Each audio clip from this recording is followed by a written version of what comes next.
제가 아직 결혼하고 아이를 낳지 못하고 아무것도 모를 때에 어머니에게 저는 나중에 아이를 6 갖겠다고 했습니다. 그러자 우리 어머니께서는 저에게 이렇게 말씀하셨습니다. 그런 말 아무 데서나 하지 마. 장가 못 가. 다행히도 나중에 장가를 가고 또 아이를 갖게 되었습니다. 아이를 키우면서 알게 되었습니다. 얼마나 어려운 일인지. 그래서 지금 아들 2인데요. 셋은 생각하지 않고 있습니다. 아이들 이름을 지을 때에 많은 어려움이 있었습니다. 제가 생각했던 이름들을 아내가 동의하지를 못했기 때문입니다. 저는 이게 농담 아니고요. 진담으로 이렇게 이름을 지어보고자 했습니다. 첫째 이름은 사이다, 둘째 이름은 효도손. 사이다란 하나님의 답답한 마음을 시원하게 뚫어주라는 것과, 둘째는 하나님의 간지러운 부분을 긁어달라라는 효도손의 이름을 짓고 싶었습니다. 다행히도 우리 아내가 이겨서 그 이름을 갖지는 않게 되었습니다. 제가 좋아하는 구절이 있는데요. 그 말씀을 통하여서 우리의 아들 이름을 짓게 되었습니다. 그건 오늘 본문의 말씀에서 나온 내용이고요. 곧 이스라엘이라 하여서 첫째 아들의 이름을 줄여서 이스라엘을 줄여서 이엘로 짓게 되었습니다. 제가 또 둘째 아들 이름을 내게 안 하면은 설교 내내 어떤 이름일까 궁금해하실까봐 둘째 아들의 이름은 요엘입니다.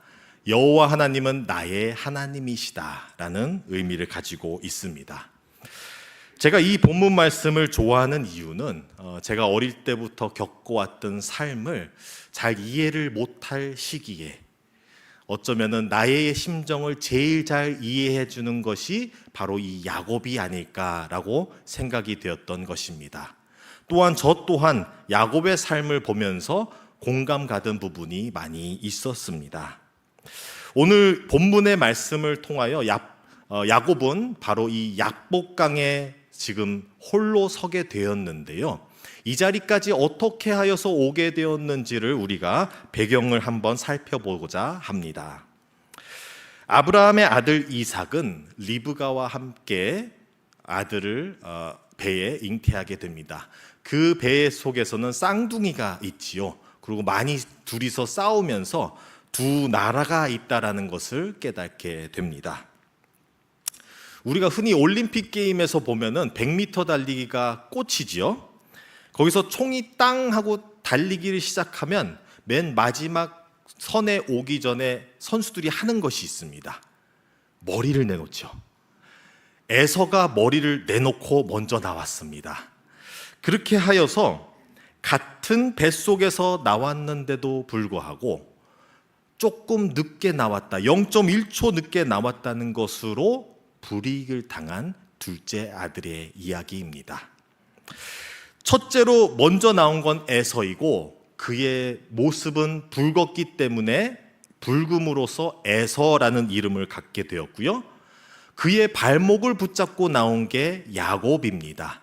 야곱이라는 이름은 발목을 붙잡다인 것입니다. 그렇게 하여서 늦게 나온 것도 억울한데 불이익을 당한다. 즉 고대 근동의 문화사회에서는 당시에 장자는 다른 형제들보다 2배의 재산을 갖고 가게 되어 있습니다. 그러니 야곱은 같이 나왔는데 왜 나는 부족한가 하며 경쟁하는 마음이 생기고 불공평하다며 일평생 이 장자가 되고자 하였던 것입니다. 그렇게 해서 이 장자권을 얻기 위한 이 2번의 시도가 있는데요. 1차 시도 때는 팥죽을 팔아서 얻고자 하였습니다. 그렇게 하여서 본인은 순수한 마음으로 팥죽으로 장자권을 살 수 있다 생각을 해왔고, 그리고 그의 형 에서는 어이없이 웃으며 이렇게 사고 팔 수 있는 건 아닌데 하면서 그냥 그저 동의해서 팥죽을 먹게 된 것입니다. 그리고 2차 시도를 가게 되는데요. 여기서는 또 성공을 하긴 하는데 어머니 리브가의 공이 큽니다. 그는 야곱보다 또 한 수 위였습니다. 당시에 리브가의 남편 이삭이 나이도 많이 들고 눈도 멀어가고 얼마 안 남았다라고 생각하면서 자기의 아들 에서를 부르게 됩니다. 그래서 에서를 불러서 나가서 사냥을 하고 그 사냥감으로 요리를 하여서 나에게 가져오라. 그러면 내가 먹고 너에게 축복을 할게 라고 보냅니다. 이것을 뒤에서 리브가가 듣고 빨리 야곱을 부릅니다. 그리고 요리를 해서 주고 또 팔에다가 염소털을 붙여주고 에서의 옷을 입혀서 이삭에게 보냅니다. 이삭이 이상하다고 생각했습니다. 목소리는 분명히 야곱인데 만져보니 털은 에서와 같고, 그래 하고 의심 내려놓고 맛있게 먹고 그에게 장자의 축복을 한 것입니다. 그렇게 하고 야곱이 간지 얼마 후에 에서는 요리를 들고 들어왔는데 그때 놀랄 광경이 벌어집니다. 창세기 27장 32절부터 33절 말씀인데요. 그의 아버지 이삭이 그에게 이르되 너는 누구냐? 그가 대답하되 나는 아버지의 아들 곧 아버지의 맏아들 에서로소이다. 이삭이 심히 크게 떨며 이르되 그러면 사냥한 고기를 내게 가져온 자가 누구냐? 내가 오기 전에 내가 다 먹고 그를 위하여 축복하였은즉 그가 반드시 복을 받을 것이니라. 에서는 자기의 동생 야곱이 자기의 장자의 축복을 훔쳐갔다는 걸 깨닫게 되고 아버지께 간절히 바랍니다. 나도 축복해 주세요. 그러나 아버지께서는 더 이상 줄 축복이 없다. 그가 너의 주인이 되고 너는 그의 아래에 섬기게 될 것이다 라고 말씀을 하신 것입니다. 이에 분노한 에서는 야곱을 어떻게든 죽이겠다고 다짐을 합니다. 그리고 리브가는 이것을 깨닫고 나서 야곱을 몰래 피신시킵니다. 리브가의 오빠이자 야곱의 삼촌 라반의 집으로 보내게 되는데요. 야곱은 라반 삼촌의 집에 가서 둘째 딸 라헬에게 사랑이 빠져서 그를 얻고자 7년 동안 열심히 일하고 또 속아서 레아 첫째 딸을 위해서 또 7년을 일해서 총 17년을 일하고 그 이후에 자기의 재산을 키우고자 하여서 6년을 일하게 됩니다. 즉 20여 년간의 자기의 가족과 재산을 키워나간 것입니다. 그렇게 하였는데 자기의 재산이 불어나면 불어날수록 삼촌 라반의 안색은 안 좋아지는 것입니다. 자기에게서 빼앗아 간다, 훔쳐간다고 생각했던 것입니다. 그래서 이 라반 삼촌의 눈빛을 보고 야곱은 깨닫게 됩니다. 여기 오래 있다가는 내가 살 수가 없겠구나. 그래서 몰래 자기 가족과 자기의 모든 재산을 챙겨서 도망을 갑니다.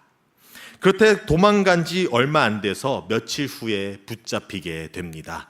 라반과 그의 사람들을 통하여서 붙잡히게 되는데요. 야곱은 거기서 간신히 설득시켜서 거기서 서로 라반 삼촌과 조약을 맺습니다. 그 조약은 창세기 31장 51절에서 52절 말씀에 나오는데요. 라반이 또 야곱에게 이르되 내가 너와 너 사이에 둔 이 무더기를 보라. 또 이 기둥을 보라. 이 무더기가 증거가 되고 이 기둥이 증거가 되나니 내가 이 무더기를 넘어 너에게로 가서 해하지 않을 것이요 내가 이 무더기 이 기둥을 넘어 내게로 와서 해하지 아니할 것이라. 이 조약의 내용을 간단히 살펴보자면 이 미스바라는 곳에서 세운 무더기와 기둥을 기준점으로 두고 서로는 이 기준점을 넘지 않겠다라고 약속한 것입니다. 만일 넘을 때에는 서로를 해치고자 하여 넘는 것으로 간주하여 누군가는 죽게 될 것이라는 것을 약속한 것입니다. 그렇게 간신히 목숨을 건지고 이제 아버지 집으로 계속 향하게 된 야곱입니다. 본인이 앞서 보낸 정탐꾼이 돌아와서 그에게 말을 해줍니다. 자기의 형 에서가 400명을 데리고 나온다. 여기서 이 400명이라는 것은 웰컴 파티가 아닙니다. 맞이하고 환영해 주러 나오는 것이 아닙니다. 이 400명이라는 것은 남성 400명, 즉 병사들을 말하고 있는 것입니다. 에서는 400명의 병사를 이끌고 야곱을 찾아 나선 것입니다. 20년 전에 나의 장자권을 빼앗고 도망간 이 동생을 붙잡아 그 죗값을 치르게 할 것이다. 그것도 목숨으로 치르게 할 것이다. 각오를 하고 나온 것입니다. 야곱은 공포에 질릴 수밖에 없었습니다. 그리고 야곱의 원래의 기질상 또 한 번 꾀를 씁니다. 어떻게든 자기의 형의 마음을 돌려보자 하여서 자기의 재산과 가족들을 무리를 때로 지어서 한 무리씩 보내고 순차적으로 보내어서 자기의 형의 마음을 녹이고자 하였던 것입니다. 뇌물을 주고자 한 것이죠. 그리고 본인은 맨 뒤에서 숨어 들어가고자 했던 것입니다. 이렇게 계획을 짜서 야곱은 모든 무리를 다 보내고 나니 약복강에서 밤이 되었던 것입니다. 그것이 바로 오늘 본문 말씀으로 오게 되는 것입니다. 여기서 우리는 첫 번째 영적 교훈을 얻게 됩니다. 우리는 하나님을 만나야 할 것입니다. 하나님을 만나는 것이 너무나 중요한 일입니다. 야곱도 하나님을 예전에 만난 적은 있습니다. 그가 에서 형에게 처음 도망갈 때에 그가 하나님을 만났고 그 만났던 장소를 베델이라고 지었죠. 하나님의 집이라고 이름을 지었습니다. 그러나 그는 하나님을 지나가는 사람 마주치듯이 만난 것이지 직접적으로 만나고 그로 인하여서 영향을 받지는 않았습니다. 마치 지식으로는 알지만 삶으로는 하나도 적용되지 않는 것과 같았습니다. 그래서 이는 신앙이 없는 삶을, 그 이후의 20년을 하나님과 관련 없는 삶을 살았습니다. 그것이 또 증거되는 말씀이 있는데요. 창세기 31장 53절 말씀이고요. 라반과 조약을 맺을 때 이렇게 합니다. 아브라함의 하나님, 나홀의 하나님, 그들의 조상의 하나님은 우리 사이에 판단하옵소서 하며 야곱이 그의 아버지 이삭이 경외하는 이를 가리켜 맹세하고, 야곱은 자기가 믿는 하나님을 두고 맹세한 것이 아니죠.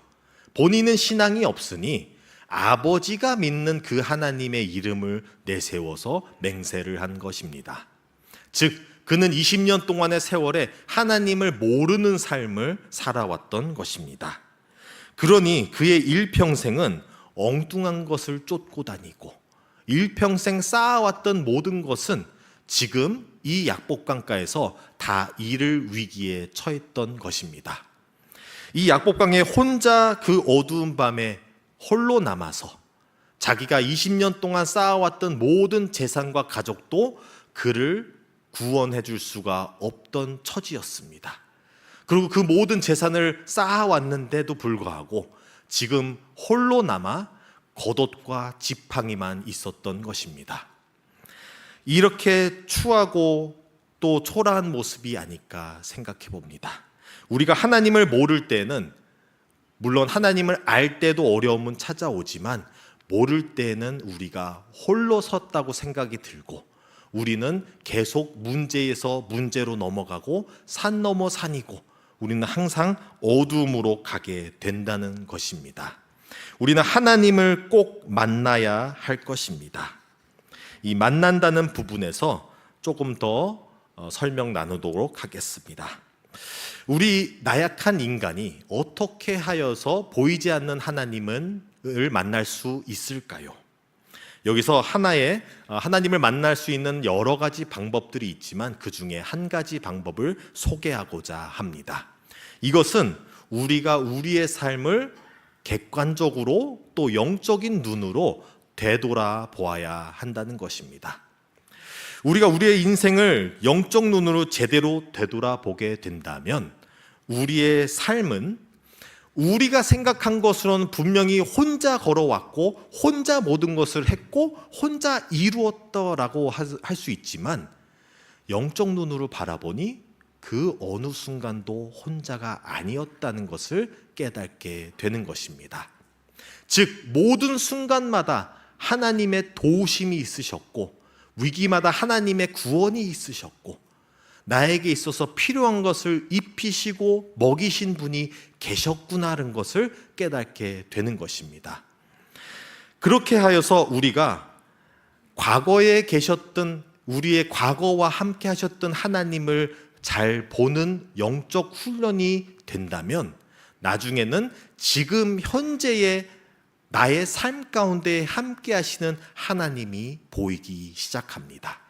그리고 그 하나님에 대해서 영적 훈련이 더 앞서 나가서 된다면 나중에 올 미래에서도 지금까지 지켜주신 하나님이 신실하시기에 그가 미래에도 나를 지켜 보호하실 것이라는 확신과 믿음이 서게 되는 것입니다. 그렇게 하여서 하나님을 만날 수 있게 되는 것입니다.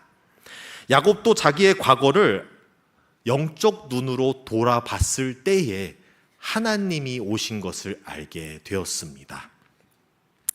야복강가라는 곳을 야곱이 생각한다면 굉장히 넓은 곳입니다. 그리고 그가 거기에 있다는 것도 아는 사람이 자기 가족 외엔 없습니다. 그리고 어두워지니 찾고자 하여도 찾기가 어려운 그곳에 그 어두운 밤 가운데에 본인을 누군가 찾아왔다는 것은 절대 우연이 아니라 분명한 하나님이 의지를 가지고 오신 것이라고 알게 된 것입니다.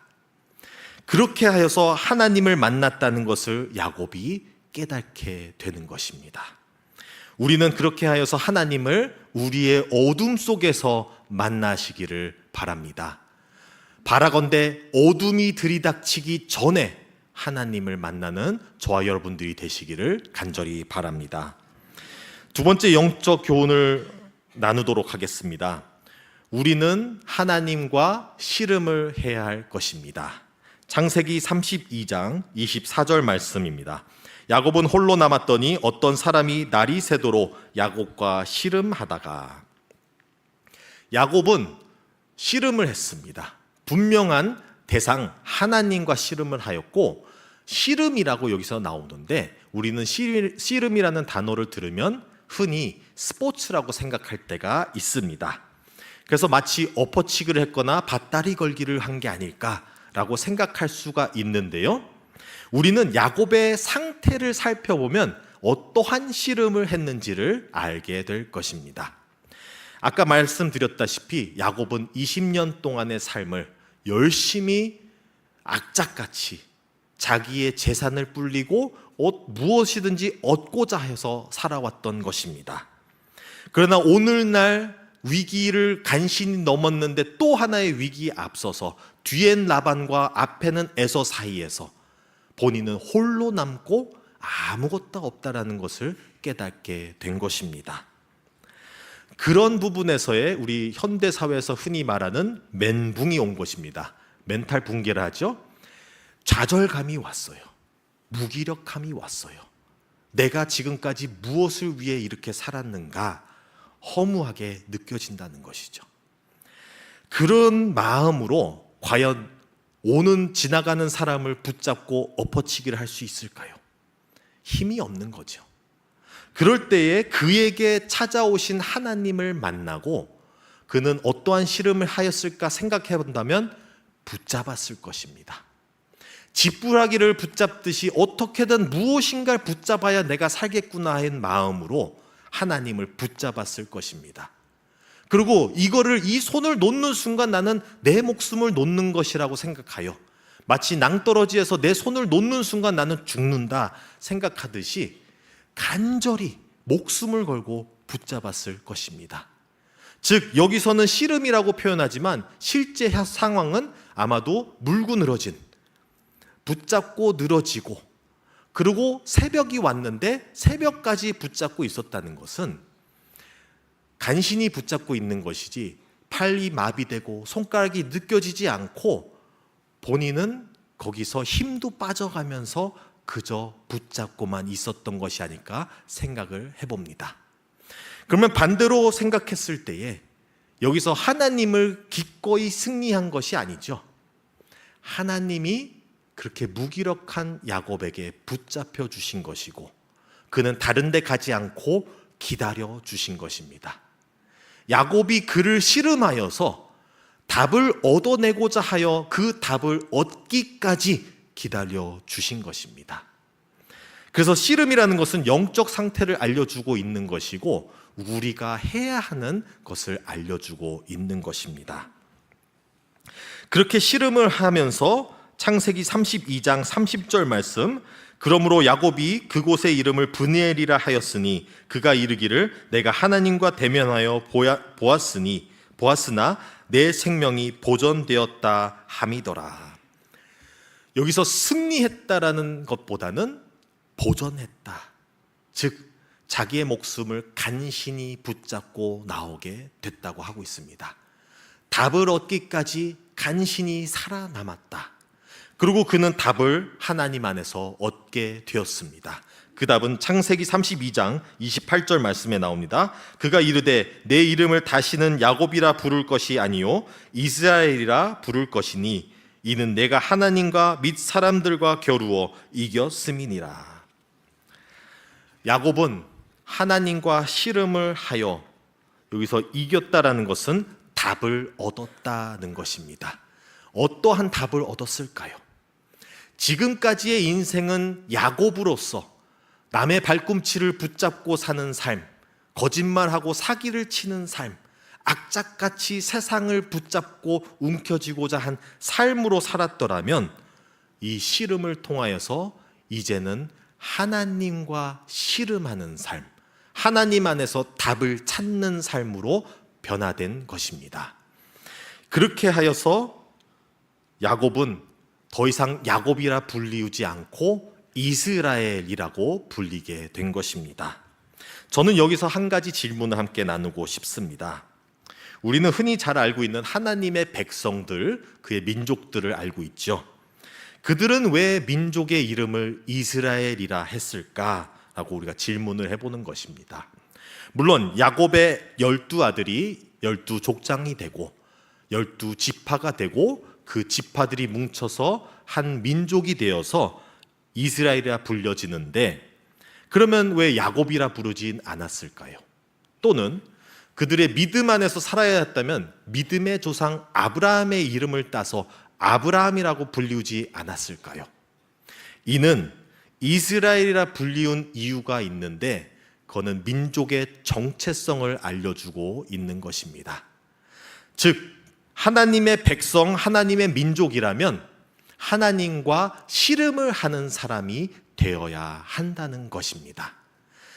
반대로 말해서 하나님과 씨름을 더 이상 하지 않는다면 그 이름에 걸맞지 않게 된다는 것입니다. 오늘날 우리는 새 이스라엘입니다. 즉 우리는 우리의 삶에 예수님과 항상 씨름하는 사람이 되어야 한다는 것입니다. 우리가 만일 예수님과 씨름을 하지 않는다면 우리는 그리스도인이라 불릴 수가 없게 되는 것입니다. 우리는 항상 예수님을 붙잡고 씨름하는 저와 여러분들이 되시기를 바랍니다. 세 번째 영적 교훈과 마지막 나누도록 하겠습니다. 야곱이 하나님과 씨름한 후 큰 변화가 왔습니다. 그리고 그 큰 변화는 우리가 창세기 33장 3절의 말씀에서 드러나오는데요. 자기는 그들 앞에서 나가되 몸을 7번 땅에 굽히며 그의 형제 형 에서에게 가까이 가니. 여기서 하나님과 씨름한 후 두 가지의 큰 변화가 일어났는데요. 첫 번째로는 앞서서 가는 것과 두 번째는 땅에 절을 한 것입니다. 앞서서 간다는 것은 야곱을 알다시피 일평생 뒤쫓는 사람이었습니다. 남의 발꿈치를 붙잡고 살고 악착같이 살며 뒷전에서 숨어 사는 사람이었습니다. 오죽하였으면 야곱이 바로 전날까지도 밤까지 하여서 계략을 짰던 것이 자기의 가족들과 재산들을 먼저 보내고 뒤에 숨어가고자 한 것입니다. 그러나 하나님과 씨름하고 그 아침이 되자 그는 약복강을 건너고 자기의 재산과 가족을 앞서서 가게 된 것입니다. 더 이상은 음지에서가 아니라 이제는 양지로 나오고, 뒤에서 숨는 게 아니라 앞으로 나오고, 더 이상 거짓하는 삶이 아니라 정직한 삶으로, 더 이상 발꿈치를 붙잡는 삶이 아니라 하나님과 씨름하는 삶으로 변화된 것입니다. 그렇게 하여서 야곱은 더 이상 뒤에서 숨는 삶이 아니게 되었습니다. 두 번째로는 땅에 절을 하였습니다. 만일 땅에 절을 한 번 하였더라면 우리는 야곱 원래의 기질상 그럴 수 있지 했을 것입니다. 마치 한 번 굽히면 그래도 내 생명은 보존할 수 있겠지라는 꾀를 부렸을 수 있을 것입니다. 그러나 본문에서는 이렇게 말을 하죠. 7번 땅에 엎드렸다. 이는 완전한 항복을 말하고 있는 것입니다. 예전에는 어떻게든 자기 형 에서를 이겨보겠다고 목숨 걸고 싸웠지만 모든 것을 내려놨다라는 것이죠. 즉 자기의 삶에서도 수없이 사람들을 속이고 이 세상의 모든 것을 얻으려고 노력을 해왔지만 이 약복강 사건을 통해서 하나님을 만나고 그 이후로부턴 더 이상 이게 중요한 것이 아니라 이젠 다른 것이 중요하구나 깨닫게 된 것입니다.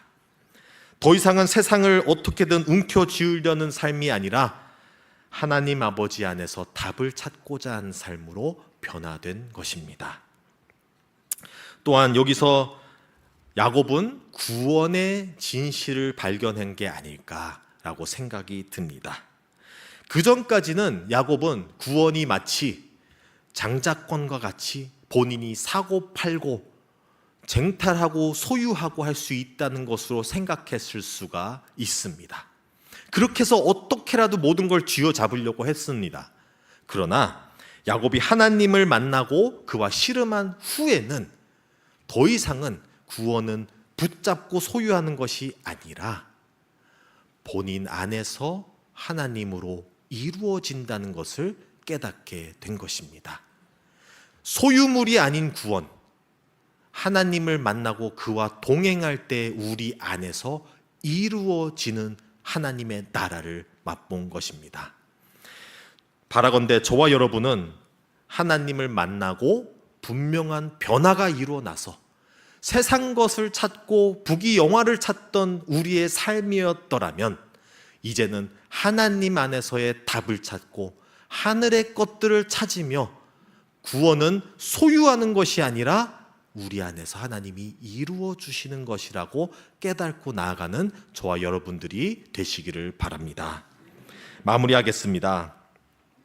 하나님을 꼭 만나야 합니다. 우리가 하나님을 만나야 우리의 삶이 변화됩니다. 하나님을 만나야 중요한 게 무엇인지 깨닫게 됩니다. 우리가 홀로 서 있지 않다는 걸 깨닫게 됩니다. 우리는 하나님과 씨름을 해야 합니다. 분명한 대상 하나님이어야 되고 그분 안에서 답을 얻어야 하고 답을 얻을 때까지 붙잡고 늘어져야 한다는 것입니다. 그리고 그 답을 받고 하나님을 씨름한 후에야 우리는 변화가 되어 가야 하는 것입니다. 우리는 더 이상 세상 것을 쫓는 그런 삶을 이제는 내려놓고 이제는 하나님의 것을 찾고 나아가는 그러한 사람이 되어야 합니다. 우리는 새 이스라엘입니다. 우리는 새 이스라엘의 이름에 걸맞게 살아가는 저와 여러분들이 되시기를 간절히 바랍니다. 하나님 아버지, 우리를 이스라엘이 되게 하소서. 우리가 있는 자리에 우리를 만나 주시고 우리가 주님을 붙잡고 씨름을 하게 하시며 진정한 복은 팥죽으로 사는 것이 아니라 소유하는 것이 아니라 우리의 마음 속에서 변화되어 가는 하나님의 나라가 이루어져 가게 하여 주시옵소서. 진정한 하나님의 백성으로 이스라엘로 살아가게 하여 주시옵소서. 이 모든 말씀 우리 주 예수 그리스도의 이름으로 기도드립니다. 아멘. 함께 일어나셔서 찬양 드리겠습니다.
우리 주 예수 그리스도의 은혜와 하나님의 극진하신 사랑과 성령님의 감화 감동 교통하시고 충만하심이 하나님을 만나고자 하고 예수님과 씨름을 하고 성령님으로 이스라엘로 성화되어 가고자 이 자리에 머리 숙인 하나님의 백성들 위해 가족과 일터와 삶의 모든 영역들 위해 이제로부터 영원토록 함께 하시기를 축원하옵나이다.